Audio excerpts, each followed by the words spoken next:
Equation of a plane in normal form, थोड़ा देखना या ध्यान समझने की कोशिश करते हैं। Equation of plane in normal form, जैसे मान लो कि ये हम उसको ओरिजिन मान लेते हैं साइड में, ठीक है, और मैं बोलता हूँ कि एक ऐसा प्लेन विजुलाइज करो कि एक आपको डायरेक्शन रेशियो किसी वेक्टर का दिया गया है, ठीक है, मतलब ABC आपको पता है या LMN पता है, मतलब ये मान लो डायरेक्शन रेशियो किसी वेक्टर का है।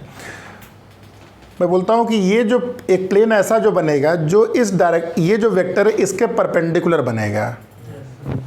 इसका मतलब क्या हुआ, ये प्लेन तुम्हारा परपेंडिकुलर इस वेक्टर के, यानी कि ये प्लेन, ये वेक्टर तुम्हारा यहाँ हो सकता है, ठीक है, समझ में, यहाँ हो सकता है, कहीं भी हो सकता है, लेकिन ये समझ में आ गया कि ये जो प्लेन है इस वेक्टर के परपेंडिकुलर है, तो यूनिकनेस तो आ नहीं रही है क्योंकि इनफाइनाइट नंबर ऑफ प्लेन होंगे। लेकिन एक कंडीशन और मैं दे दिया कि इसके तो परपेंडिकुलर है लेकिन उसकी ओरिजिन से जो डिस्टेंस है, ओरिजिन से जो डिस्टेंस है वो फिक्स है, जो भी यूनिट हो, 5 यूनिट 6 यूनिट, तो उसको मान लो अलजेब्रिकली D यूनिट। अब यूनिकनेस आई कि नहीं आई, समझ में आ गया? प्लेन के, हाँ, तो प्लेन के डिस्टेंस किसको मैं बोला इस प्लेन के डिस्टेंस इस पॉइंट से, इसका मतलब क्या हुआ, इसका मतलब क्या चीज़ है, डिस्टेंस का मतलब शॉर्टेस्ट हो जाता है अनलेस मेंशन्ड समथिंग एल्स, ठीक है। डिस्टेंस मतलब क्या हुआ, नहीं, डिस्टेंस का मतलब शॉर्टेस्ट डिस्टेंस, मतलब मैंने बोला कि ओरिजिन से जो ये तुम्हारा है, जो प्लेन है तुम्हारा, ये इतने पर्टिकुलर डिस्टेंस पे लाई कर रहा है। तो बेसिकली जो फिगर बन रहा है कुछ ऐसे बन रहा है, देखो, चूँकि 3D फिगर है, तो मान लो ये प्लेन है तुम्हारा,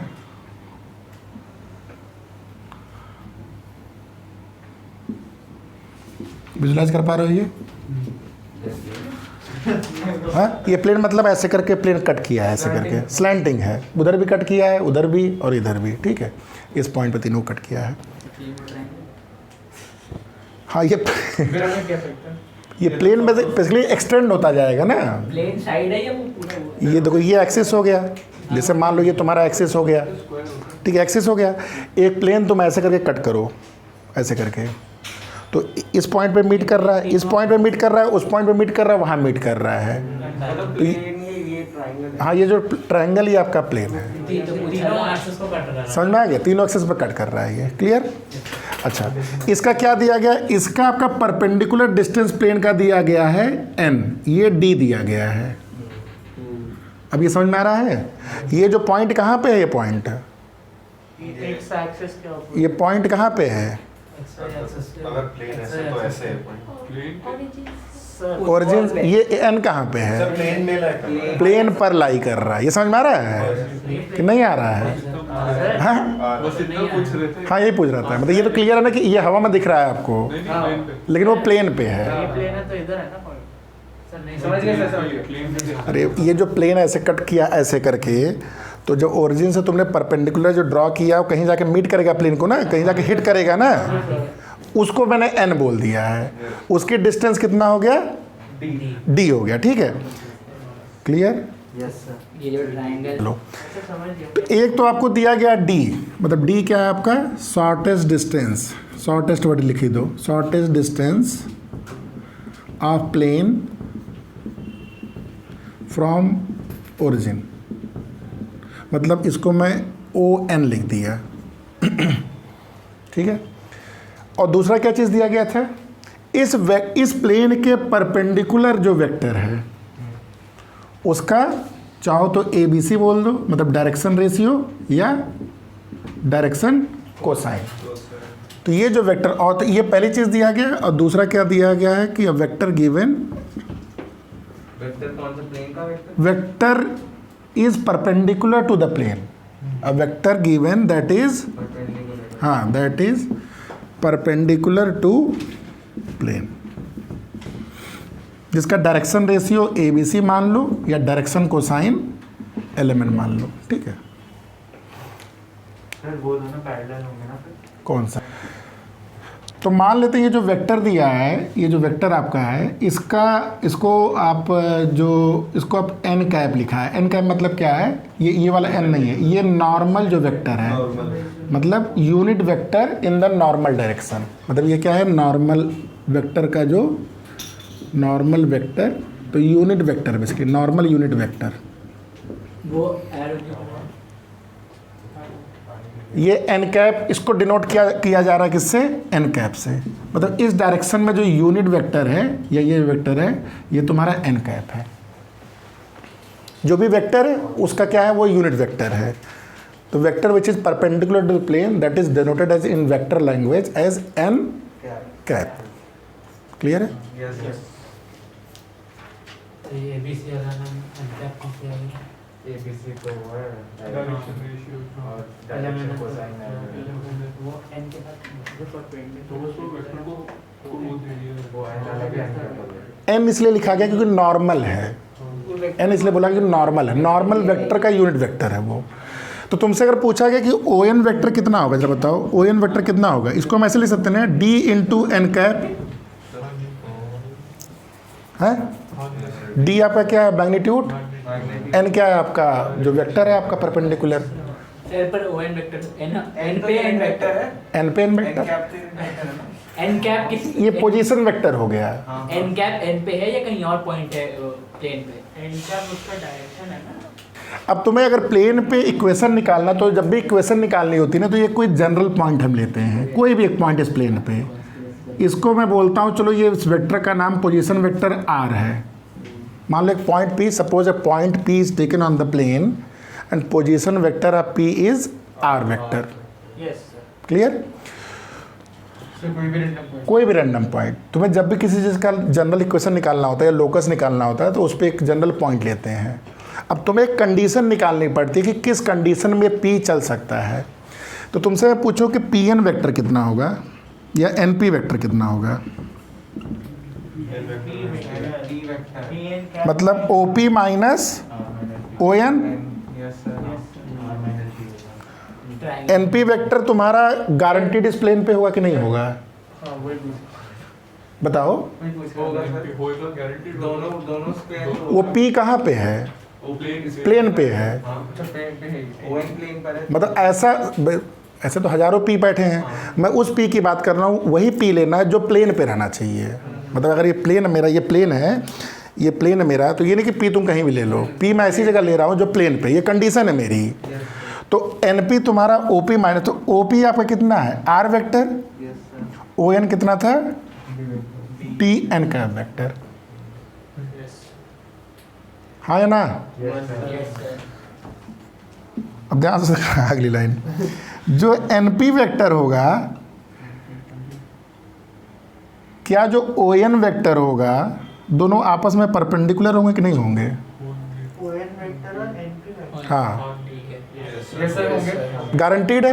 मतलब पी, वही पी लेना है जो उस कंडीशन को सेटिस्फाई करेगा। अगर वो पी ऐसा हुआ तो ये दोनों आपस में परपेंडिकुलर होंगे। तो अगर ये परपेंडिकुलर होते तो दो वेक्टर परपेंडिकुलर होते तो उनका डॉट प्रोडक्ट जीरो। तो एन पी आपका हो गया R cap minus D N cap dot D N cap is equal to zero. D तो आपका एक जस्ट नंबर है, हटा दो। R minus D N cap into N cap is equal to zero. यहाँ तक लिख लो।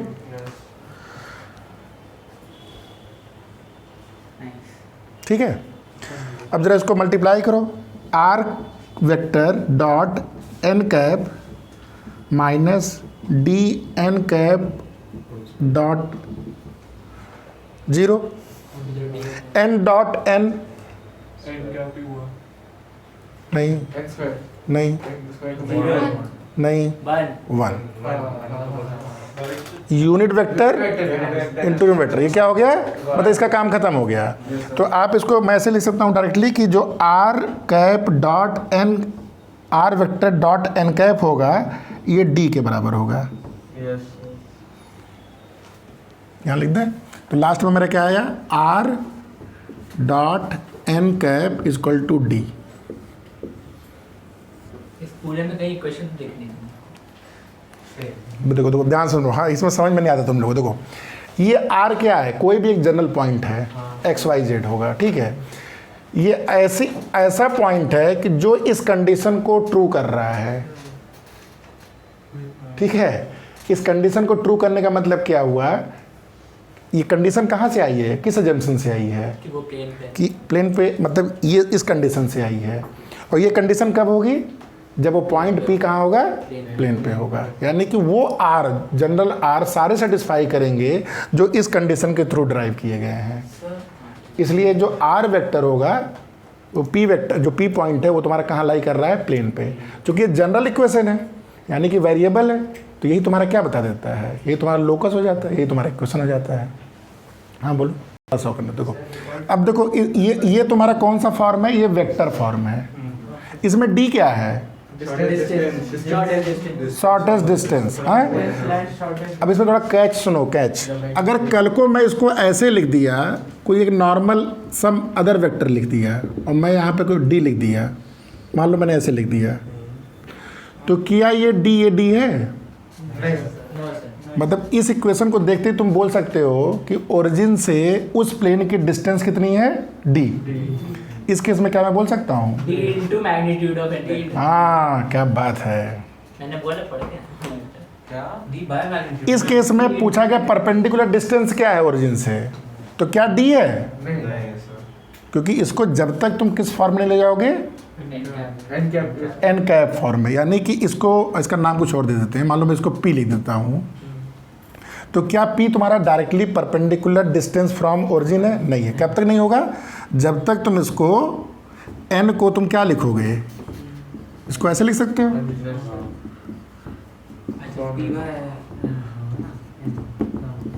अच्छा n cap। अब ये क्या चीज़ हो गई, ये तुम्हारा डिस्टेंस। तो चाहो तो नोट करके छोटा सा ये लिख लो, क्योंकि कई बार हम लोग को डायरेक्टली दिख जाता है कि यार ये तो ऐसे ही था, सीधा मेरा परपेंडिकुलर डिस्टेंस था।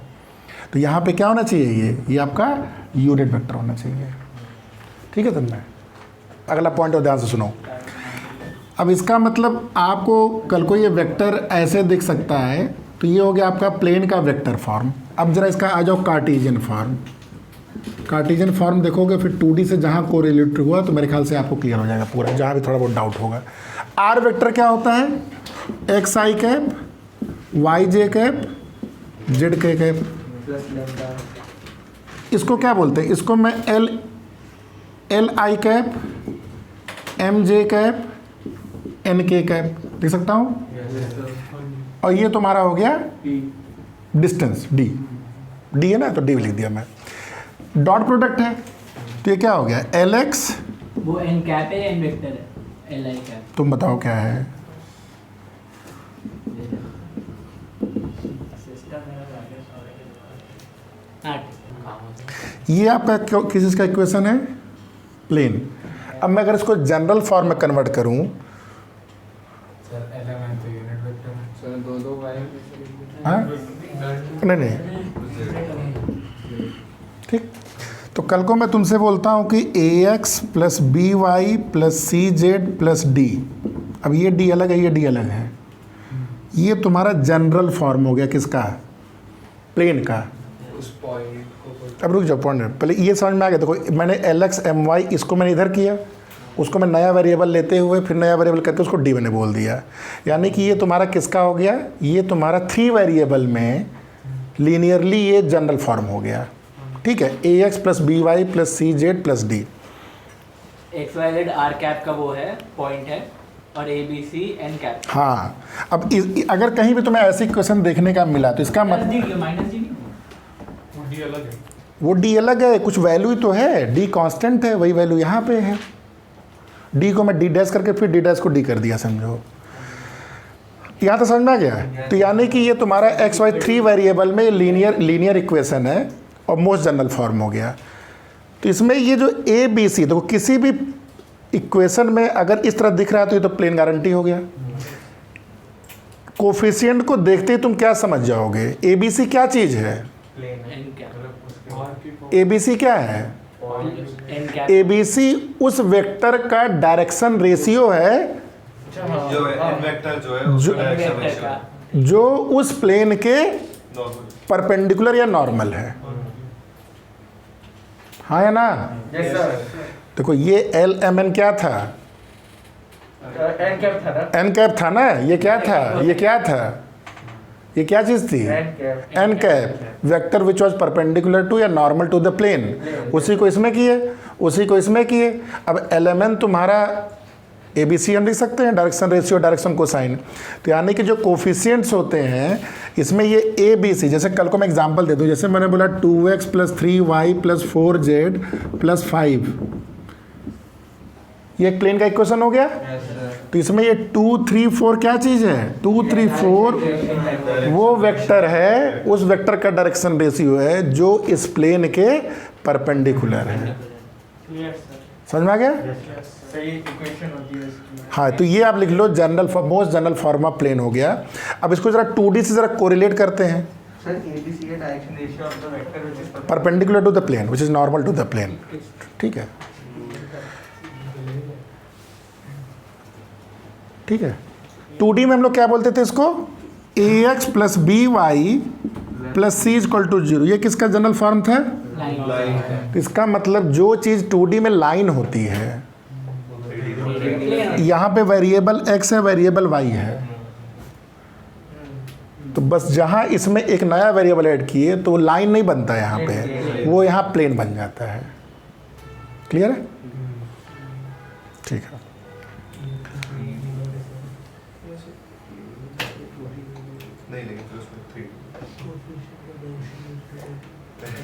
अच्छा, एक चीज़ और ध्यान से सुनना, यहीं से ही ये याद है, 2D में हम लोग ओरिजिन से इस लाइन की डिस्टेंस का फॉर्मूला क्या था? इस केस में इस लाइन का ओरिजिन से, कोई 2D में लाइन है और इसका ओरिजिन से डिस्टेंस का फॉर्मूला क्या था? O और ये मान लो n है, ये डिस्टेंस का फॉर्मूला क्या था? अच्छा वो ax + by + c upon origin से रूट a। हाँ तो सर इसमें पॉइंट रख देंगे। तो बोलो। c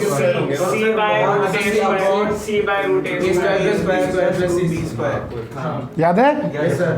अच्छा, 3D में देखो ध्यान से, ये एलिमेंट अभी है नहीं, इसको बनाने के लिए हम लोग क्या करते हैं, इसी को हम लोग डिवाइड किससे करते हैं, a² + b² + c², x हो गया, b upon √a² + b² + c², y हो गया, c upon √a² + b² + c² plus d upon √a² + b² + c²।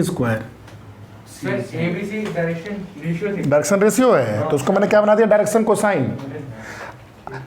यहाँ पे कांस्टेंट अपॉन कोफिशिएंट के स्क्वायर के सम का स्क्वायर रूट। यहाँ पे क्या है, ये क्या चीज़, देखो ये क्या चीज़ थी, यही तो डायरेक्शन, यही तो तुम्हारा था, यही तो था। अब प्लस माइनस से चक्कर में ना पड़ना, डिस्टेंस है ये, यही चीज़ थी, यही चीज़ थी। लेकिन ये चीज़ डायरेक्टली आपकी परपेंडिकुलर डिस्टेंस नहीं होती है, उस प्लेन की ओरिजिन से जो परपेंडिकुलर डिस्टेंस होती है ये होता है।